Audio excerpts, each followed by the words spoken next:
Olá, queridos irmãos e irmãs, Deus seja louvado pelo nosso encontro. Mais uma vez aqui nos encontramos para rezarmos, meditarmos e aprendermos com os salmos. Hoje o salmo a ser refletido, meditado e orado é o Salmo 46. Peçamos de início então as luzes do Espírito Santo. Vinde, Espírito Santo, enchei os corações dos vossos fiéis e acendei neles o fogo do vosso amor. Enviai o vosso Espírito e tudo será criado, e renovareis a face da terra. Oremos. Deus, que instruíste os corações dos vossos fiéis com as luzes do Espírito Santo, fazei que apreciemos retamente todas as coisas, segundo o mesmo Espírito, e gozemos sempre da sua consolação. Por Cristo Senhor nosso. Amém. Divino Espírito Santo, descei sobre nós, iluminai-nos, permanecei para sempre. Amém. Assim então nós rezamos o Salmo 46. Deus é nosso refúgio e nossa força, defensor sempre alerta nos perigos. Por isso não tememos se a terra vacila, se as montanhas se abalam no meio do mar, se as águas do mar estrondam e fervem, e por sua fúria estremecem os montes. O Senhor dos exércitos está conosco, nossa fortaleza é o Deus de Jacó. O correr das águas alegra a cidade de Deus, o Altíssimo consagra a sua morada. Deus está no nosso meio, ela é inabalável. Deus a socorre ao romper da manhã. Povos estrondam, reinos se abalam, mas ele ergue sua voz e a terra estremece. O Senhor dos exércitos está conosco, nossa fortaleza é o Deus de Jacó. Venham ver os atos do Senhor, os assombros que ele faz na terra. Acabam com as guerras até os confins do mundo, quebram os arcos, despedaça as lanças, ateia fogo nos carros. Rendei-vos e reconhecei, eu sou Deus, mais alto que os povos, mais alto que a terra. O Senhor dos exércitos está conosco, nossa fortaleza é o Deus de Jacó. Queridos irmãos e irmãs, nós temos aqui então o Salmo 46, é um cântico de Sião, podemos ver aí. O tema principal justamente é a cidade de Jerusalém, também chamada de Sião, por isso um cântico de Sião. Nós já no versículo 5 e 6 nós já percebemos isso, falando dessa cidade de Jerusalém, da cidade de Sião. Então é um cântico de Sião. Como ele está organizado? Na verdade, há um refrão que aparece por 3 vezes, separando assim as estrofes. Então o refrão nós podemos perceber no versículo 4b, no versículo 8º e no versículo 12.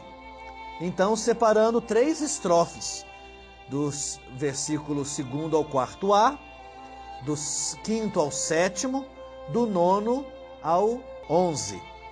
Então está aí a formação do nosso salmo, que é, na verdade, um cântico. Na primeira parte, nós vemos ali que afirma que Deus é o refúgio e a fortaleza do povo. Na verdade, em meio a um caos universal. Então Deus, em meio a esse caos, ele é refúgio e fortaleza.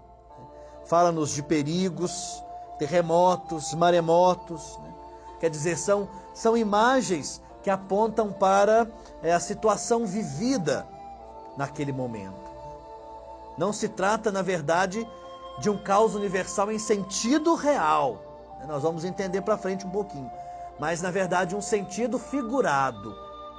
Vocês vão poder perceber agora uma figura que vai nos mostrar como eles entendiam a Terra, como entendiam o universo. Aí nós vamos começar a compreender um pouco depois o que esse caos universal que nos diz esse salmo, que canta esse salmo, que na verdade não é um caos universal real, mas em sentido figurado.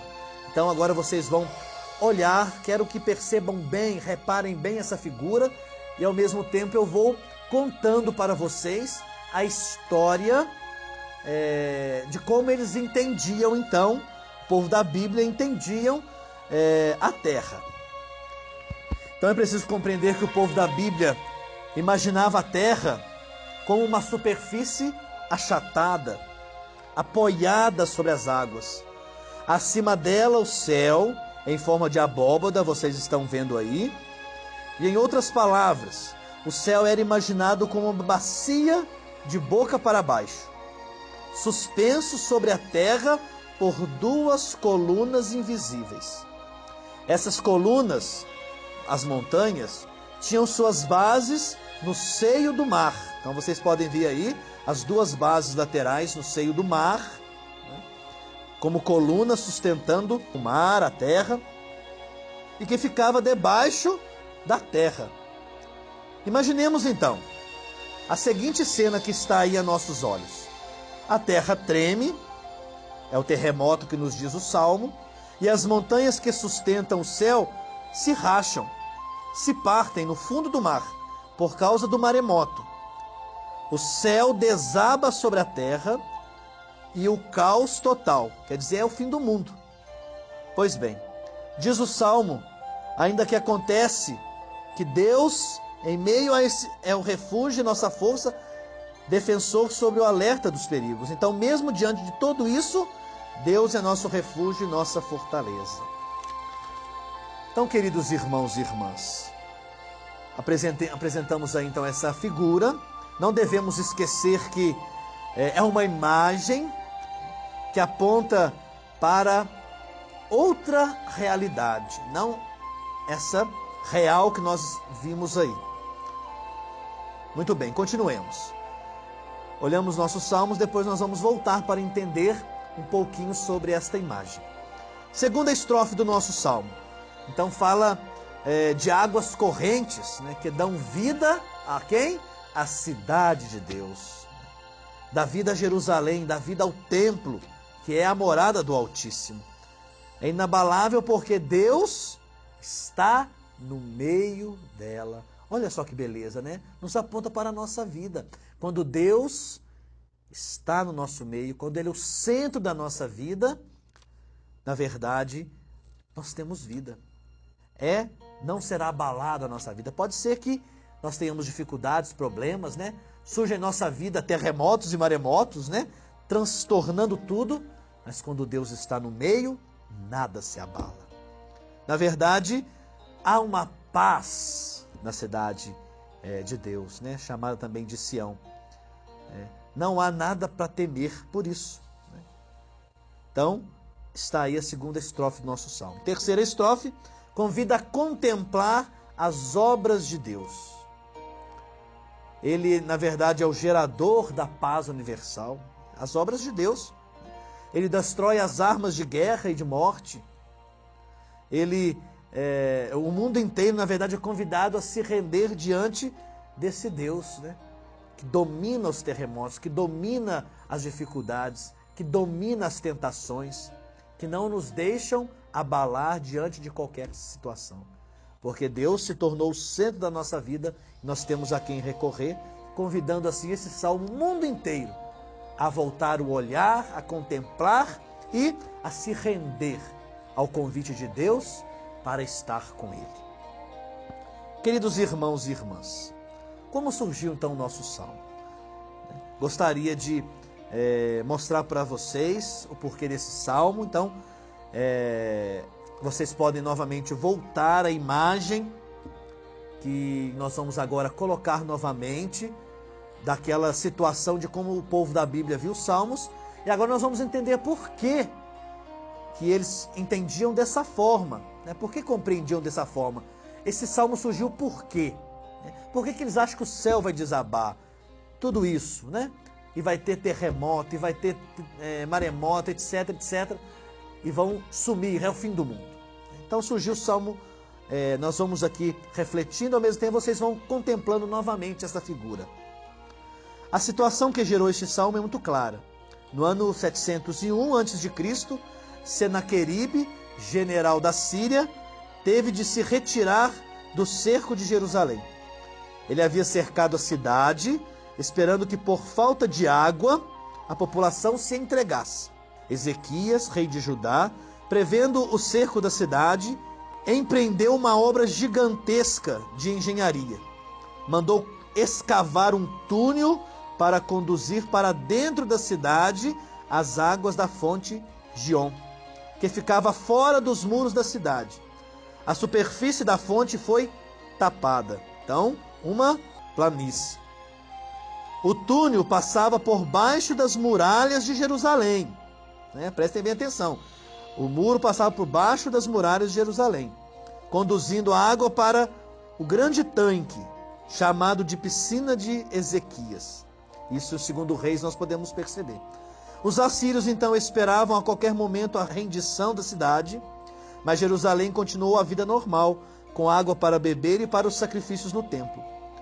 Uma peste matou muitos exércitos assírios e fez com que Senaqueribe voltasse à sua terra, para não perder o resto dos soldados e a própria vida. Quando acordaram no dia seguinte, os habitantes de Jerusalém fizeram grande fogueira, queimando todas as armas.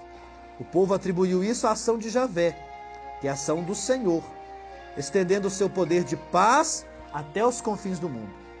Então o Salmo fala, portanto, da superação de um conflito internacional de graves consequências. Aí nós temos as imagens do caos da primeira estrofe. Terremoto, maremoto, falando da angústia, do aperto em que vivia a população de Jerusalém, com aquela obra grandiosa que foi feita, utilizando todo esse arsenal para o empreendimento desta engenharia.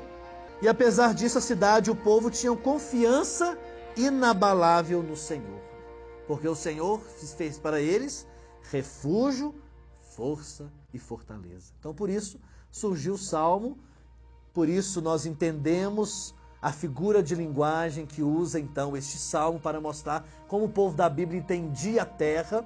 Nós vimos que é num sentido real, mas por causa de uma situação que ocorreu naquela época, diante desta obra grandiosa, e a qual Deus ele age com sua mão poderosa, na verdade, conduzindo o povo sempre para o caminho da força, da fortaleza, do amparo, do refúgio.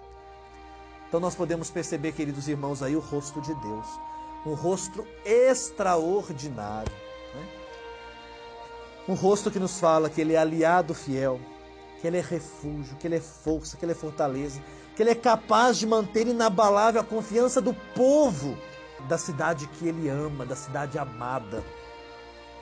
É um Deus conosco, nos lembra o refrão deste salmo, desse cântico. É um Deus que mora, que fez questão de morar no meio de nós, de ficar no meio de nós, permanecer no meio de nós, principalmente dentro do nosso coração. E o retrato de Deus ainda se amplia, tornando o Senhor universal, gerador de paz entre todos os povos, mais alto que todos os povos, mais alto que a terra, E nós podemos ainda contemplar o rosto de Jesus Cristo, que é Emanuel, apresentado por Mateus como Deus conosco, Deus no meio de nós, aquele que gera confiança, aquele que todos podem acorrer a Ele, que Ele vai ter uma palavra amiga, que Ele vai ter uma cura, que Ele vai sanar as debilidades, que Ele vai tirar de nós a tristeza, vai enxugar as nossas lágrimas. É aquele que venceu por nós a morte e é aquele que é o portador da paz, Fruto de sua vitória sobre a morte. Então, queridos irmãos, somos chamados a nos abandonar em Deus, confiar em Deus. Deus não nos desampara. Ao longo da história da humanidade, nós percebemos como as maravilhas de Deus veio atuando na vida dos povos. Uns se deixaram levar pela infidelidade, outros permaneceram fiéis à fidelidade do povo. Deus descobriu com sua proteção. Permaneçamos em paz, que o Senhor nos abençoe. Em nome do Pai, do Filho e do Espírito Santo. Amém. Um grande abraço e até a próxima, se Deus quiser.